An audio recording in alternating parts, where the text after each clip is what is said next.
Hi, let me show you a magic trick.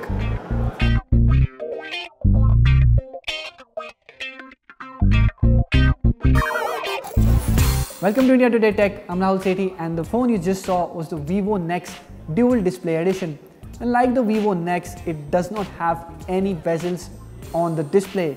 You'll see it has a 6.4-inch screen, it's an AMOLED panel, and most of the front part of the screen is the display itself.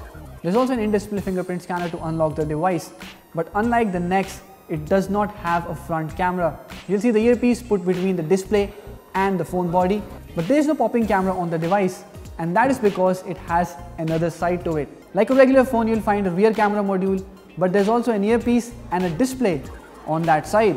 Now that surely looks fascinating, but things really get confusing because for both lock screens, Vivo has provided two lock buttons on the device.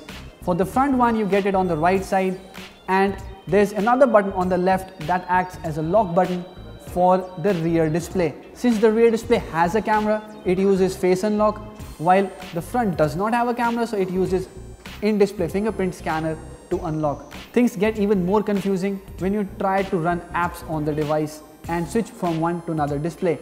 While both the displays run Fun Touch UI, at the back side it has a 16:9 aspect ratio, which is different from the front display, of course, that has an 18:9 aspect ratio. So apps downloaded from the Play Store don't fit the rear screen, and you'll see black borders on them.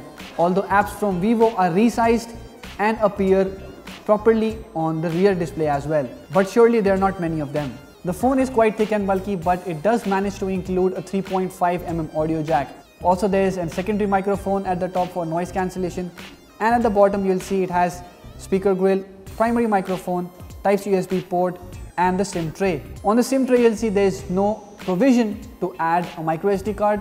You can only add 2 SIM cards. The phone's frame is made out of metal, and you'll be able to find antenna bands all around its frame. At the front and at the back, there's of course glass used on the displays, and you'll see the camera module, the LED flash, and the adjoining sensors are also put beneath the glass. Now, one obvious usage of the rear display is when you're trying to take a selfie. As soon as you switch to the rear camera, you'll have to switch to the rear display as well. This is both good and bad.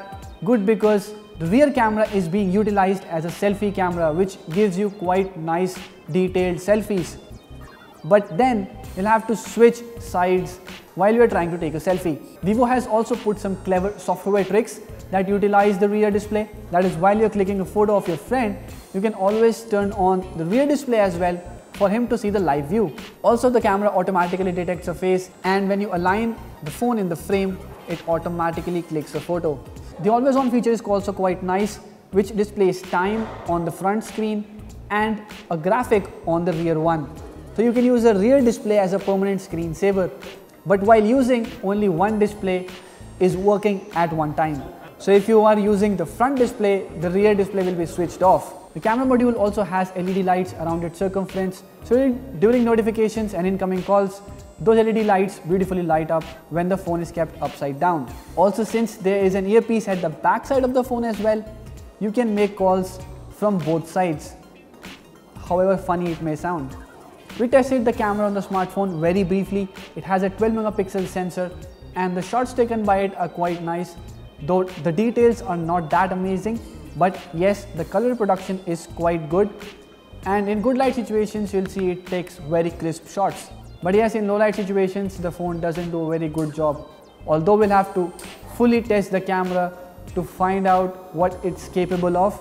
But so far we know that it may not be able to beat flagships that come at the same price tag. Now, the dual display has some of its advantages, but you'll see the major one is that it prevents Vivo from putting a camera at the front, keeping the front screen fully bezel-less without any notch or without any pop-up camera. But we didn't find anything enticing about the second screen. I mean, it's sometimes even more confusing. Also, there are more chances of the screen to break since there is more screen per body than any other smartphone, and if it falls on the back or on the front, it is bound to break the screen. Now, Vivo NEX has already been launched in China for about 5,000 yuan, which translates to about 52,000 rupees here in India. But it may or may not launch the smartphone in India. Do let us know in the comment section below if you would like to see this phone in India and at what price.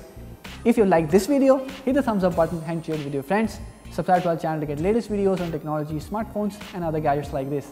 Thank you for watching.